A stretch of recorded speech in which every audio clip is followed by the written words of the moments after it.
everyone. Welcome to the Copy Blogger Podcast. I'm Tim. This is Ethan. I hope you're having a great week. I never know how to open the show. Like, I don't want to do an intro because I just want to get right to it. But then I don't want to be like nonchalant about it. I think we should. Yeah, I think we should. The reason I laugh is because I'm pretty sure in the last 2 weeks you've switched to, "Hey everybody, I'm Tim. This is Ethan." like nobody can see. 99% of people cannot see that there's two people here in the first place. Yeah, but like I do also because there are some podcasts like I think Lex Friedman does it a lot where he just hits record and like wherever they start talking, and I actually don't like that. It makes me feel a little bit jarred, unsettled. Well, when that happens, I always end up hitting the +15 button a couple of times to see if there's like an actual logical starting point to the conversation. So, interesting. I'm sticking with it. I'm Tim. This is Ethan. And if you're one of our Sunday listeners, welcome to the show. We just found out that our obviously the most popular day for downloads is the day that the show goes live every week, which is Wednesday-ish. But we were just looking at the data, and there's like I don't know how we didn't see this before, but a very clear Sunday bump. So like a big chunk of the audience listens on Sundays. So what up, Sunday gang? Yeah. Good to have you here. Really interesting. We'll have to dig into that a little bit more. All right. I want to start this one off this week. I want to start off first by saying that I truly thought your interview with Danny Miranda was great. And I mean that in all sincerity. I was excited and impressed when I listened to it. I was doing yard work. Obviously, you know, we're moving to Denver. I just announced it in my newsletter today. So anybody else listening, if you're in Denver, let's meet up. Let's get coffee. We'll be out there in a month or two. But I was doing yard work, prepping my house because we're going to rent this house out. And I was listening to it and I thought we did a great job. And I think one of the things that makes Danny special is he's just so blatantly and like unapologetically enthusiastic. You know, he's so freaking excited. He's like a kid in the candy shop that just can't help himself. And I think that's really cool.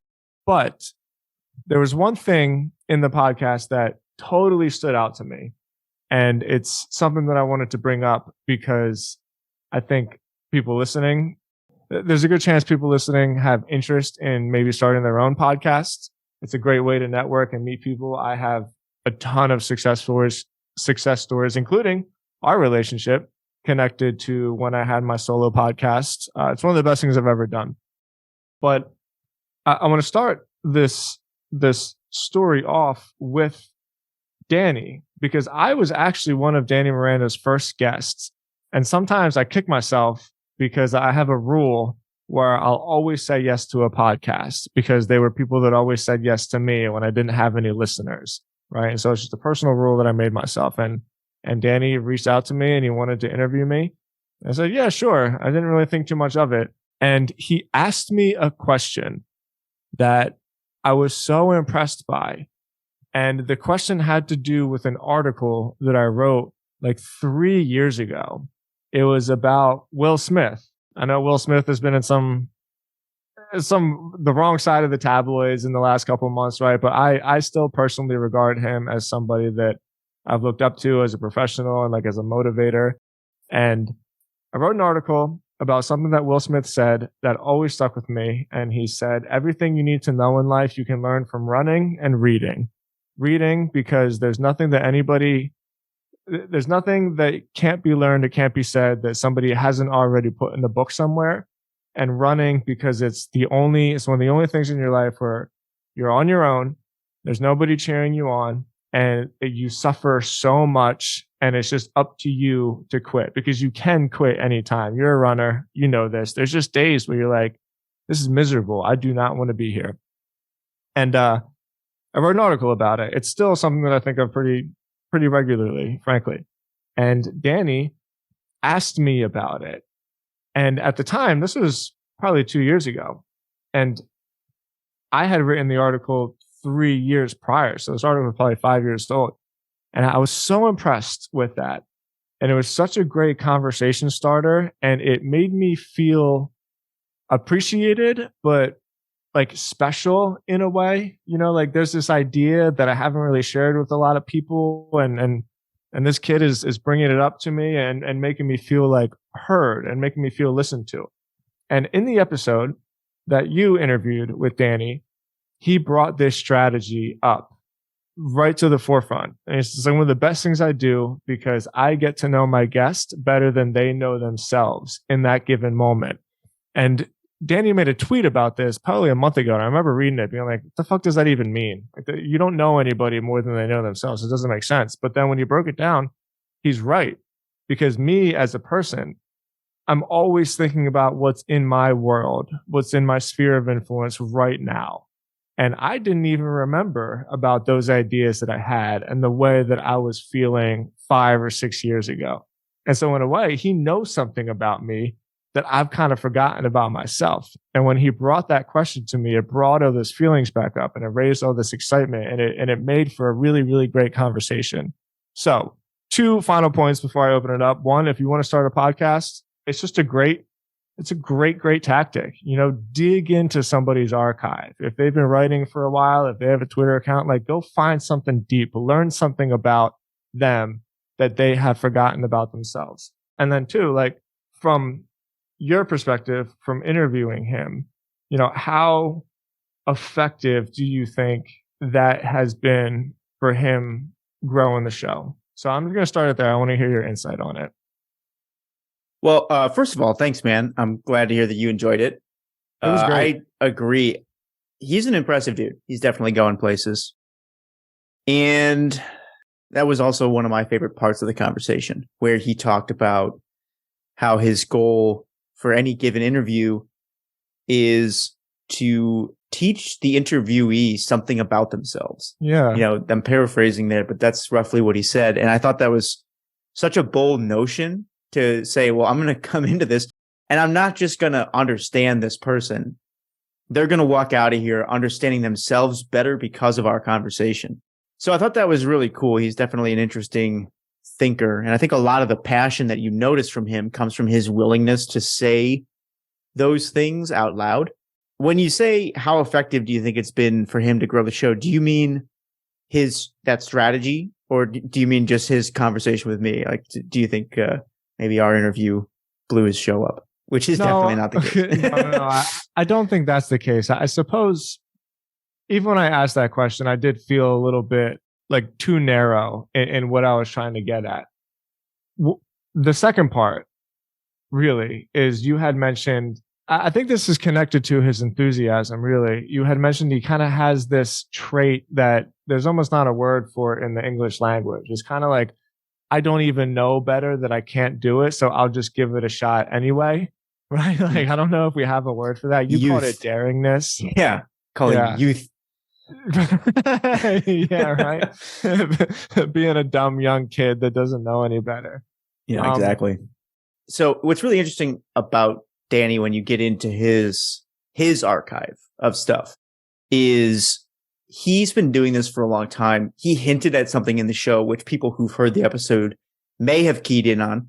But he said 2 things. He said, everything that somebody says is a podcast. Yeah. And what he meant by that is you could take any given experience that somebody had and just go so deep on it that there really is no reason to feel like you are at a loss for interesting, new, novel conversations to have with people, because most people don't get that much attention for most of what they say and do. So you can take any one of those and make it really interesting. And I think one of the cool takeaways for people out there related to that is like, there is no such thing as a saturated podcast market. The takeaway there is if you get good at that skill of taking people who maybe have been talked to dozens and dozens of times in public, you get good at helping them say something new, there'll always be a place for you. You can do that as a podcast. You can do it as a newsletter. The market will never be saturated because there's always demand for new and better. The other thing he said was he mentioned offhand that, we could do an entire show just on how he got Gary Vaynerchuk to call his mom when he was 13 years old. Mm. And he didn't say anything else about it, but I went back and I actually saw that story. And if you dig into his archive, what you see is that he's been out there doing all this stuff for a long time. I mean, he's 26 now. So that's more than a decade ago. He was already, reaching out to Gary Vee online and trying to interact with these people. So there is this thing about him where I think that's unique, and not everybody has that. And he's not that much younger than me, so I don't want to say youth over and over again. But there's something about him where you see him and you're like, man, this kid is enthusiastic about what he's doing, and I want to help. I want to help kind of bring him into the fold, right? And so I think when it comes to getting these big guests on, there's a lot of people out there who know how much work it takes to kind of make it in podcasting or newsletters or anything like that. They see somebody out there who's putting the work in and who's really enthusiastic about it, and they open all kinds of doors for that person. Danny's a good example of that. And I think there's a lesson there for people too. I don't think it actually has anything to do with age. I think it's more like enthusiasm. Yeah. One of the other reasons I wanted to bring this up, pulling it away from Danny specifically, is because I don't think people realize how wide open the podcasting sphere still is. I've always been curious by this because in all respects, it's one of the easiest ones to start. You don't need anything. Everybody already has like a pretty decent microphone with their AirPods. You wouldn't believe how many podcasts you listen to that people are talking into their AirPods. It's not, like studio level, but you can absolutely hear and understand what people are saying. Second off, the platforms, there's a couple platforms that are free. That is like 1 or 2 buttons to push. And now you have a podcast. Getting hooked up to iTunes, all it takes, and I really mean this, is a high-res logo, which is 1400 by 1400 pixels on an AI file. That's all it takes. And podcasts, here's what I think is so interesting about podcasts is everybody quits. Everybody quits podcasts. And I don't know why. Like, why are we so willing to tweet into the void and to post Instagram pictures for years and years and years, sometimes without ever building a following? Most of the time, people aren't even trying to build a following. They're just posting for years without knowing why, right? So why is it that podcasts that when you have a podcast and you have an audience, it's a really deep relationship because you hear people's voices, right? So your listeners kind of feel like they know you and you can build a whole lot of influence with the podcast. And so with that benefit, how come so few people start podcasts and how come like hardly anybody continues forward with a podcast for years until they hit the peak point where they have a lot of options? Why do you think that is? I don't know. It's a good question. I think part of it has to do with what actually allows a podcast to hit that inflection point. Sam had an interesting conversation about this with Jonathan Barshop and Ben Wilson on the cool. Yeah, you heard it. My First Million podcast. So for people who don't know it or those names, Ben Wilson's the producer. Jonathan Barshop manages growth for the show. And they're, one of the top podcasts out there right now. And they were having a really interesting conversation. And by the way, both those guys come from long backgrounds in the podcasting space. So Jonathan used to manage an agency specifically for booking podcast guests. No way. And Ben, yeah. Funny enough, I actually reached out for them as a potential client like years before Jonathan and I started working together. So we found that one out in retrospect. And then Ben has his own show. It's called How to Take Over the World. It's very popular as well. So 3 interesting people who all know a fair amount about podcasting. And inside that conversation, they were talking about this framework for like what actually differentiates a podcast. And it was really interesting. I think it was Ben who brought it up.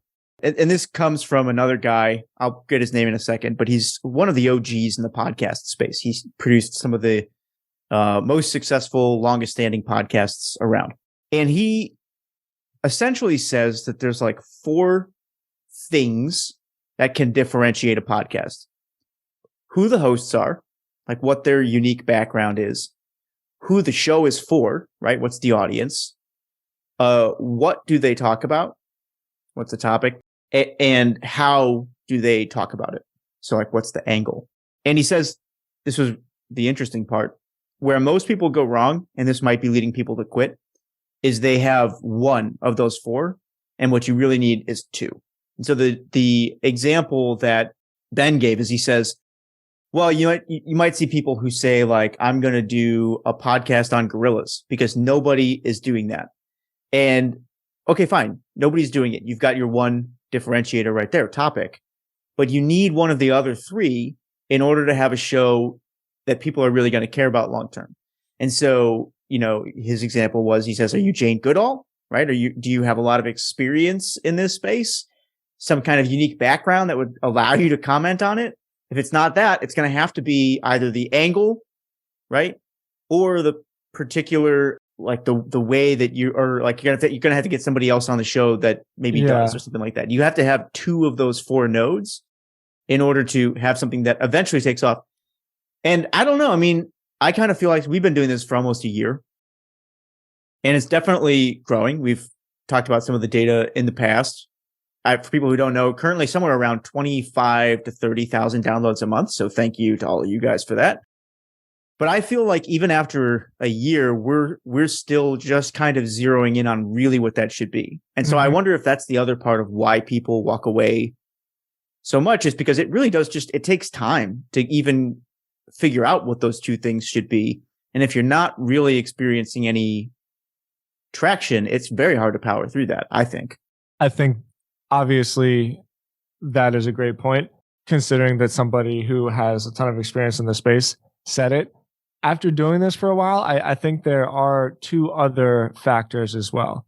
One is that podcasting is super vulnerable, and you don't realize it until you start recording yourself and putting yourself out there. But it's different than posting selfies. Like when we get done recording, there's some times where I'm like, oh my God, that felt so good. Like we were really vibing. And then there's other times where I walk around and it's kind of like, oh, like that's painful. And like, you got to publish it because that's part of who we are. And that's part of like our foundational ethos. Right. But it's much more vulnerable than you would think. It's the kind of thing where you really think about a lot. Like, how do I do better? How am I a better presenter? How do I tell better stories? Like, what about my voice? How do I control my voice better? And so I think that has a lot to do with it. We're halfway through, people get that point where it's like, you're calling out of your skin and you kind of want to burst a little. And so you're just like, I'm not doing this anymore. It's not worth it. It's not worth staying up at night looking at the ceiling thinking like, why do I feel so silly when I record my podcast? I really think that's got something to do with it.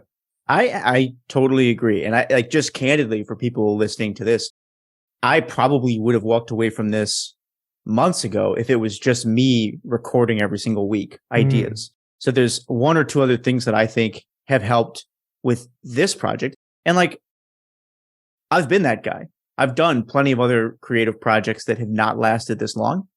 So some of the things that I think differentiate this one is, like you said, we push each other to put stuff out. So like there have been times when you'll text me and be like, I don't know about that one. Or I'll text you like, I don't know about this one. And the rule is like pretty much always, no, it goes out, right? Like we have to publish. So you have somebody on the other side of the table to like push you when that gets hard. But also it's just like genuinely fun. So I don't think of this as a chore every single week. We record on Fridays pretty much after work. Although I told you before we got on here, I'll be working late today because I'm not getting anything done so far. But it's like genuinely a fun way to kind of wind down. And I would do this no matter what, even if there was no podcast attached to it. Maybe it's easier to get together regularly because there is some kind of like quote unquote productive outcome. But it's so easy. It's been so easy for the most part because it's fun. And it's just fun to have these conversations. And it's a thrill to hear that other people like them. Like when we get those comments and stuff, that is so cool, but it's like not why I do this. And then the third thing I think is that we actually keep it pretty easy. So we were just talking about this before we hit record. There's not a lot that goes into this podcast operation. Like we basically, and this was by design from beginning, right? When you came to me last year, you said like, I hate scheduling all the guests and, dealing with the logistics of all this stuff. I just want to do a thing where we get together on like Fridays and talk through some cool stuff that we're learning. Like, are you into that? So that's basically what we do. We both go off, we live our own lives throughout the week, keep track of interesting stuff, come here, and then talk about it. And I never know what's going to happen. It's just always interesting. So to sort of tie that up for people and make it accessible, it's like if this is something you're considering, and you maybe are like me and have kind of a history of walking away from projects, try to keep it simple, try to keep it fun. Like what would actually be enjoyable, even if it never gets any traction, right? Like I said, we're almost a year into this, you know? And until recently, I never even looked at the statistics. I probably won't look at the statistics that much after this. So those are the things that come to mind. But for Danny in particular, what I think has grown his show is, well, actually, I don't know what's grown his show. What grows on people who listen to his show is his ability to get those insights, those stories out of people that everybody knows and likes that they've never heard before. You know, that they're like, oh man, I never knew Sam, like he said, rode his motorcycle across the US. I want to hear that story, that kind of thing. I think it's really unique. Yeah. Great insight. I'm really grateful that we were actually able to share some of that, because it's been one of the funnest things I've done. And I think really, to wrap this point up, you keyed on it a little bit, where you got to find a way to take the pressure off, because there's something about podcasting that just feels very pressure. It really does. It feels, if you have guests, it's a lot of pressure to get them talking. It's a lot of pressure to do the research. It's a lot of pressure to maybe not do the research. Like, you know what? I just want to go into it. Let's just have a conversation, see how that goes. And you second guess yourself a lot. So take the pressure off. Yeah. And you know what? Actually, just to be fair, so I don't end up giving people bad advice, like there's a fair amount of that we do as well. I don't want to pretend like this is so easy that you just show up. I mean, there are weeks where we just show up and figure it out. Yeah. But research is part of my job, so we kind of have that advantage. You're running a company, so like there are several companies, so kind of like by default, you have interesting things happen to you throughout the course of the week. So I think there are some things that have eased the burden on prepping for shows, just because it's like part of our day to day. But you know, related to the intimacy thing, so I mentioned that 4-part framework. That comes from a book by a guy named Eric Newsom, and that's Nuzum. It took me forever to find this guy. His book is called Make Noise, A Creator's Guide to Podcasting and Great Audio. And I'm listening to it. So far, it's interesting. It's interesting to hear somebody who's got as much experience in the field as he does. But one of his theories is that the reason that podcasting took off, I don't want to say over radio, but he's like, I think it would be fair to say that he sort of asserts podcasting is even more intimate than radio, even though they are both effectively the same thing. He says that some aspect of that is because of the invention of earbuds. You're like that much like closer to somebody. And it is like kind of a more intimate experience in terms of just deciding to spend time listening to somebody. Yes. Literally in your ear. Mm-hmm. So I thought that was kind of an interesting theory. And what he says is he says that was an industry thing, that maybe podcasts really got their chance because earpods or AirPods or whatever you call them started becoming more and more ubiquitous. And then there's like some unseen factor at play there where people are, you know, choosing this medium more and more than they may have if everyone was still listening. Like if you had to publish your podcasts over the radio, it'd be different. It would be different. It feels, and do you listen to the radio still?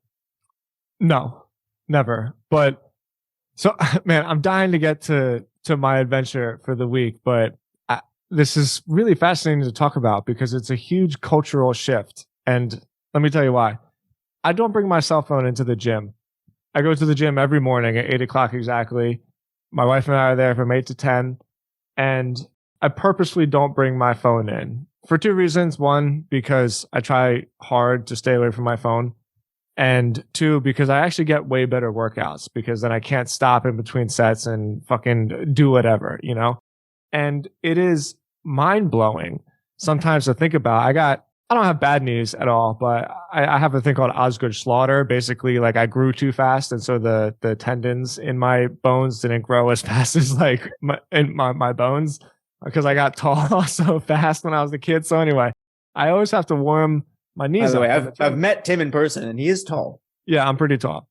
So I always have to warm my knees up, and there's great rehab exercises I do where I walk backwards on the treadmill, or if you pull a sled. If you got bad knees, seriously, like do this. And I am looking, and every single person in the gym has headphones on. And I'm thinking to myself, this wasn't a thing 10 years ago. And nobody except for me goes to the gym without headphones on. And I'm just thinking to myself, like, the brain control that podcasters have, where you are quite literally the conversation that people are having inside their heads with the most intimate moment that they have with themselves, which is at the gym. And 10 years ago, this didn't happen. And it's really relevant because since my wife and I work out together, she'll bring her phone in case the daycare has to text us or something like that, but she keeps it in her purse. And then I'll play music at the Y. And there's never any music. And I think to myself, of course there's no music. Why would they play music? Because it's going to be like background noise over top of people's podcasts and music that they have in their headphones. Huh. And you mentioning that was really funny timing, because this was just last week. I know I had like a really random esoteric story about my knee rehab and my time at the gym, right? But it dawned on me, there is not one person in here except for me that doesn't have somebody talking directly into their brain to them first thing in the morning. And I think that right there really is like the difference of podcasts and radio, because you would never do that with radio. Isn't that wild? Fascinating time, man. Yeah. All right. You mentioned, you mentioned you have an adventure. Cool. I hunted down the head of marketing for ConvertKit, and I hunted him down because I needed to get my newsletter on their ad network. And luckily I was able to do it, and I'm really, really excited. But this is something that I think is so cool, because we all know that newsletters are becoming a huge ad platform. But what newsletters struggle with is creating an advertising network effect, because there's no social media behind them. Like, it's part of what makes newsletters so personal, is that it's a one-on-one relationship with you and your listener and or your reader, and you don't have to go through a Facebook or a Twitter or an ad platform to do that. That's a great thing, but it makes it more and more challenging for advertisers to reach audiences through newsletters, because you basically have to do sales one-on-one. You have to meet with every media platform individually. And I was always fascinated by this. There's a company called Letterhead, tryletterhead.com. And they sort of, you know what, why don't I'll share my screen with this. Pop it open, because this is really cool. And it's such a simple, awesome solution to what I felt was like the barrier for the newsletter space. So tryletterhead.com. If you're listening and not watching the video, I pulled up the Letterhead website. It's cool. They're trying to create a network effect for advertisers. So you can basically put a store on your website, and advertisers can buy an ad slot directly through this software.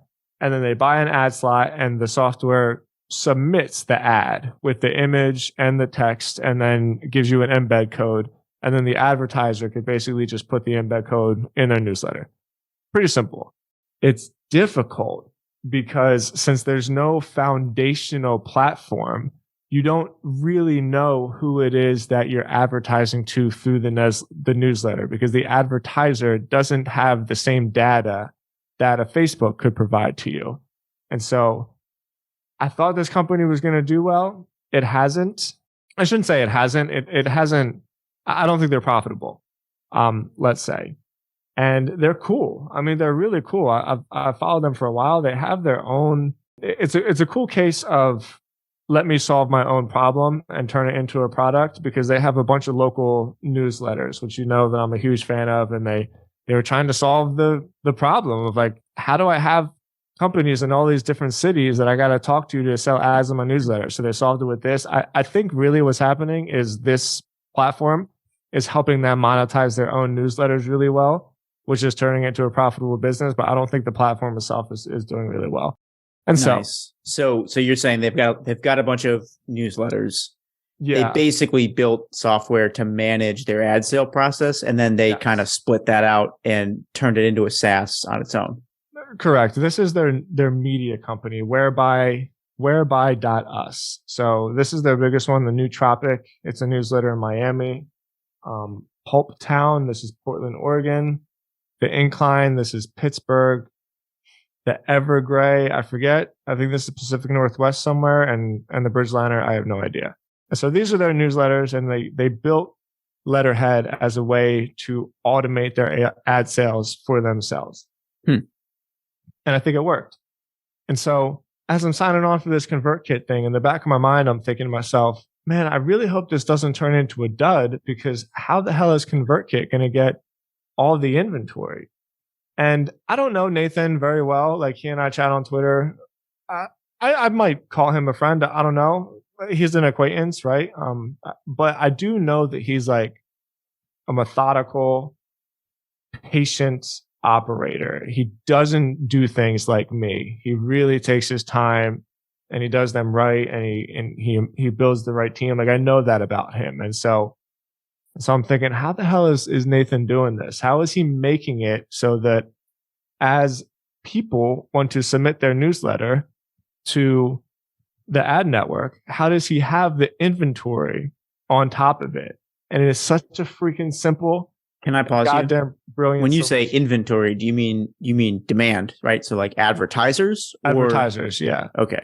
Yeah. How does he have enough advertisers to fill all the ad slots that the newsletter creators are going to want to put on their newsletters?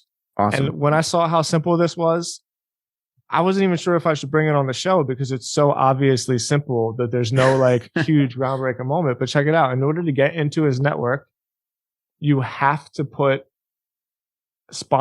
you have to put a sponsor page on your website, and you have to basically create the network effect for ConvertKit. So I'm on James Clear's website right now. James Clear has 2 million subscribers on his newsletter, jamesclear.com/sponsor. And if you sponsor the 321 newsletter, it's a short blurb, which ConvertKit provides for you. They simply suggest that you put some stats on your newsletter so the advertiser knows what they're looking for, give you some guidelines. I didn't put this on here. My guidelines are basically, if I don't want to do it, then I won't. I can decline the ad. I think James Clear is a little bit bigger of an audience than me. No, he wanted to put that in. And then what happens? And then at the bottom, there's a get started paragraph. And it said, if you're interested in working together, please fill out this form. So you would think that this form goes to like a contact form that gets submitted to James Clear, right? But it doesn't. All of it goes to the centralized ConvertKit sales team, which then collects the potential advertisers and brokers them out to all of the creators who want to sell ads. So that's interesting. And for people listening, it looks like ConvertKit is doing that on a type form, right? So yeah, that's pretty awesome too. Pretty awesome. Some people might think in order to build out this big ad network, they had created, an extensive software product that brought in all the, potential advertisers into some kind of CRM. Nope, it's a type form. So, yeah, that's cool. It's like, it just shows you can just get started. Just do this. Have you clicked through that form at all to see like what kind of information they're collecting from people? No, let's see. Actually, I won't do it on James Clear's. I'll do it on mine. So I'm on Tim Stodd's. James Clear's. Well, yeah, no, I'm kidding. He won't come on the podcast, so I'm secretly annoyed. Use it to pitch him. Yeah, well, I've tried a few times, and he always says James would love to come on your show, but he's really busy, like traveling the world and doing photography and cashing in on his book sales. So sorry, he can't be bothered. So I'm on timstodds.com/sponsor-me. What's your company name? Ethan's awesome company. I don't know how many fields this is going to be. Ethan.com. Ethan. So far it's like, company name, email address, website. Okay, here. Monthly. There we go. This is what I was hoping to see. Monthly budget for sponsorships. And the options that they have here are from basically more than $1 million to less than 10K. And it looks like they kind of go up by like 50 they go up by large increments. So less than $10,000, 10 to 50K, 50 to 100, 100 to 250, 250 to $1 million, more than $1 million. This, I would love to know what the clicks on this look like. Why don't you click, there's nobody who's spending more than $1 million through. That is not true. No. There's definitely people who are spending more than $1 million, but this form is not getting that click. I don't think. All right. Well, we're going to click A. What I was going to say, for people who are hearing me kind of think out loud here, a lot of times when companies set up these early forms, they'll put form logic in there too, based on what they're looking to work with. So it's possible that the ConvertKit team doesn't want to work with people who have more than $1 million to spend because they don't fit some kind of like ideal profile for this program. For example, like at The Hustle, we worked with companies that have enormous ad budgets, and very often there's a lot of back and forth that happens in that might not be appropriate for a program like this. Goldman Sachs, as an example, is just a company that has many, many layers of approvals for ads, stuff like that. So my thought was be strategic about which one of these we click, because one, like maybe 2 or 3 of them route you further into the system, and the rest are probably like a very kind, thanks, we'll get in touch. But so we clicked more than $1 million because we're ballers. Let's see, what type of creators do you want to sponsor? Business, investing, productivity, fitness, fashion, food. Also, shout out to Thay. That's K, right? Oh yeah, that's him. That's awesome. Yeah, he's handsome. Look at that dude. Look at that shirt too. I feel like there's like an income threshold where all of a sudden, like an income/fitness threshold where all of a sudden you get real cool shirts. Yeah. Like all my favorite comedians hit this point, and apparently Kay hit it too. I'm not quite at the cool shirt fitness/income threshold yet, but one day. All right. Why is your brand a good fit to work with and sponsor creators on the network? Wow. That's an interesting question. So far, what we have not seen is describe your product, no uploading of assets. So this is not completely automated. This what is that? And look, say? This is the last one. This is submit. I'm not going to submit this because I'm not going to do a fake form, but you're totally right. They are vetting companies before they vet products, probably to make sure that it's a good like cultural match, which totally makes sense. Yep. Yeah. And probably a big one on that budget component too. So there's definitely a live sales team behind this that's going to do the actual outreach afterwards. This is really just helping decide who they reach out and contact. Cool, man. This is really cool. I think what they're doing is awesome. Correct me if I'm wrong. Sparkloop started something like this too recently, right? Sparkloop's got an ad network. Yeah, sort of. So I believe what Sparkloop does, I'm an investor, full disclosure, is they have, because Sparkloop has the magic link functionality where if you're in the ConvertKit network, you can actually create a link that automatically subscribes you. So you can just say like, click this link to subscribe, and then you don't have to fill out the form. The magic link will subscribe you as long as the person sending the email and the person receiving the email are both on ConvertKit. And so theirs is a little bit different, where it's more about subscribers. You're not creating an ad as much as it's like newsletters sharing each other. Kind of like a cooler version of Substack's recommendation form thing, where, like your newsletter recommends other newsletters. That's kind of what Sparkloop is going for. But clearly this is going to have a lot more dollars flowing through it because of this network effect that they're building outside of the platform, which I think is so cool.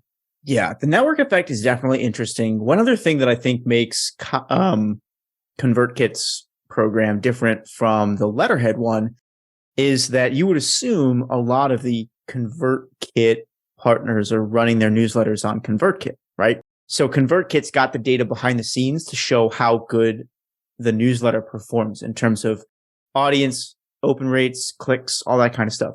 So when they're pitching advertisers, they're going to be able to give a much clearer picture of what the advertiser can expect. This means they're going to be able to monetize at a lot higher rate. I would also suspect, and I'm just guessing here, we should see if Nathan wants to come on and talk about this, but I would suspect because they are filtering by like type of influencer, then what they can do is they could actually say to somebody, look, we're not going to just place you in one newsletter. What we're going to do is we're going to say, you tell me how many eyes you want. And if I have enough high quality newsletters to fill it, I'm going to take your ad and split it across all these newsletters. So if say somebody wants to reach 2 million people, and like you said, James Clear's got like 1.8, so they need to make up another 200,000. Yeah. Well, now they can go to the copy blogger one would be part of that. And then maybe some smaller one is part of that as well. And then not only are they going to be able to give you the audience that you want, which is like so rare to find. Like, I don't know that there's anybody else that can really do that in the newsletter space right now, but each of those audiences are going to have very different engagement profiles, right? Like some guy who's writing a personal finance newsletter for 10,000 super loyal readers is just going to have different engagement on an ad than somebody who's got maybe 2 million readers would have, regardless of how loyal their followings are. You have a different relationship with your audience at that point. So super interesting, man. This was fascinating. Yeah. So simple. What are some of the takeaways here for people who are tuning in? One would be like, check out the ad network if you've got a newsletter. I think they're still being what was your experience like getting on? They're still vetting the newsletters that they allow into the ad network pretty. It was tough. Yeah. Yeah. It took me a while to get on. And like, I'm going to sound pretentious saying this, but one of my positive traits is my tenacity. And I would not have been on by now if I don't think I was so annoying.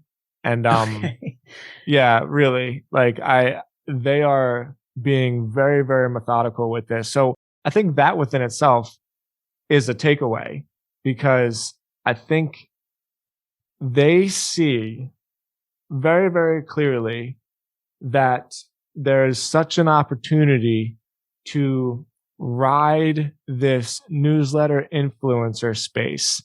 And if they get it wrong, they could really, really screw it up. But if they get it right, they'll own the whole thing. Because I guess like a final point here, which is why this is so touchy, is you mentioned before that since so many people are going to be using ConvertKit, that the backend admin team is going to have a lot of the data to share with the potential advertisers. And that, I believe, is one of the reasons why it was so difficult to use Letterhead, because it would give you the embed code, but the embed code wanted to be on MailChimp. And MailChimp, as amazing as a company as it is, it's not the culture of the company isn't for entrepreneurial newsletter creators. The culture of the company is very much for like corporations or C Corps and people that are a little bit more in scale that want to send out like company memos, let's call it. It's kind of hard to explain. If you spend a lot of time on MailChimp and you spend a lot of time on ConvertKit, you'll see the different people that gravitate towards that. And so since Letterhead wanted to use MailChimp, it was hard to put that into my newsletter, which again goes into this point that there's no centralized hub. There's no centralized ad network like a Facebook or a Twitter that makes it like a one size fits all and makes you play by the same rules that everybody can play by. And so ConvertKit is manually creating these rules. And since they're the only ones that know the rules, because they're the ones that like wrote them and they make it easy for everybody else, I really, really, truly think that over the next 5 years, I think this is going to like triple, maybe even more, the size of their company. Because I mean, I suppose the leverage that they have is quote unquote infinite, but not really, because MailChimp has like 1 million members or something crazy like that, right? Something out of control. Yeah. I believe the latest stat that I saw is something like 14,000 people sign up for MailChimp a day. Let me double check that. Yeah, I think maybe it's more like 50 million. Yeah, they've got a lot of users. Yeah, they have a ton. Okay, so you're pointing to a couple, 14,000 new email marketers join MailChimp every weekday. It's big. What a company. That's a lot. I think you're going to see a lot of companies go this direction. It's very innovative for ConvertKit to do this. And if you think about why it's working, aside from execution, which they're doing a great job on. Yeah. And the need, which you pointed to, there's a few other things that I think are going to help this to continue to snowball. ConvertKit, as you mentioned, they have all that data behind the scenes. So it makes it easy for them to connect, to sell, but also just a whole bunch of experience in terms of what converts from an ad perspective or landing page perspective.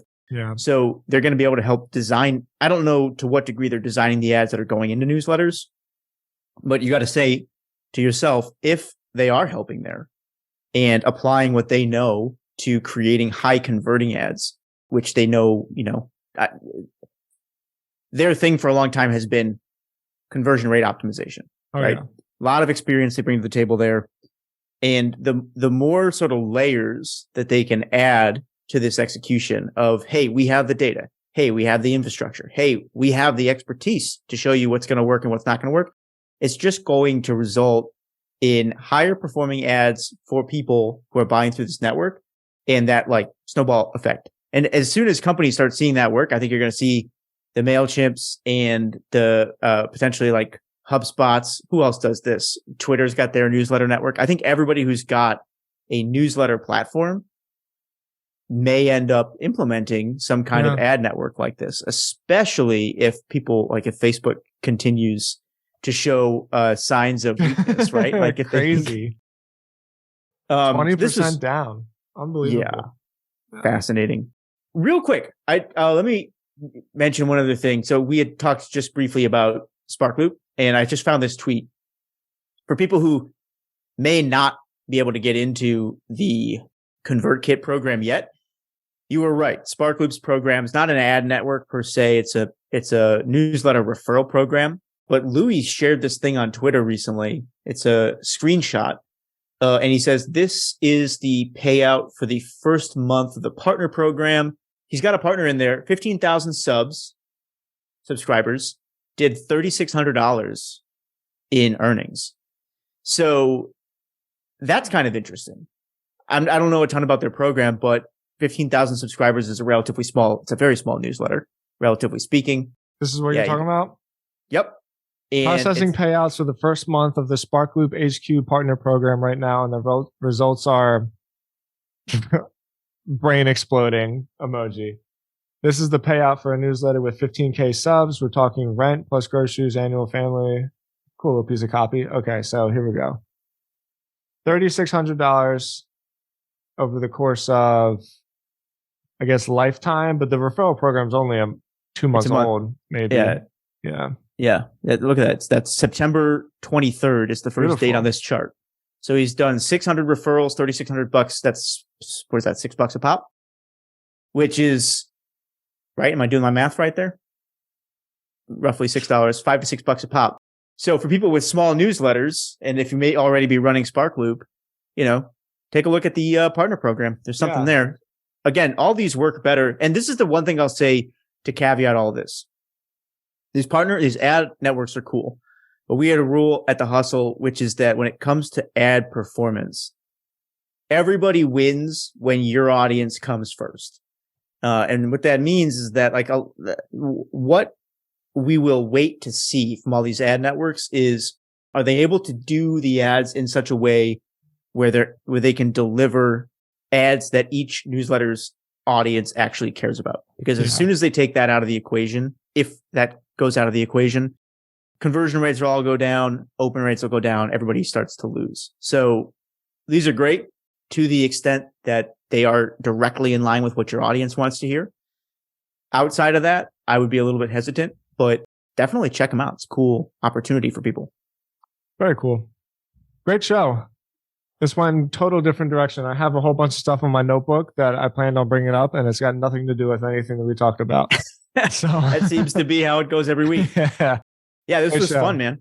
Yeah. Hope everybody enjoyed it. Thanks for tuning in. Thanks for being, we talked about what it's been like the last year or so. Thanks for being a part of that. It's been pretty cool so far. We got big plans coming up. Lots of fun interviews. Let me plug these interviews now so people can get excited. I got 2 on the books coming up. One is Jordan DiPietro. He worked for 12 or 15 years helping grow Motley Fool into a enormous company. Now he leads our team over at HubSpot Media. Super interesting guy, knows a ton about audience building and the business behind content. So he and I are sitting down to chat in a couple weeks. We'll have that coming up. And then I'm also talking with Chris Orzechowski, who is an email specialist. He helps like e-com companies boost sales through their newsletters. He and I have talked before. He's a member of Trends, super cool guy. But the reason we're getting back together, in addition to kind of just catch up on what he's seeing in the email space, is that he's been sending a paper newsletter, and apparently it's doing great. So I want to talk to him about direct mail, all the opportunities that are there right now. That one's going to be really, really cool. And Chris is a great dude too. So people, keep your ears open, keep your eyes open. We got some cool stuff coming for you. Yeah, I got 2 as well. I got Bored Elon coming on the show. Oh, yeah. That is next week, I think. I'm not totally sure.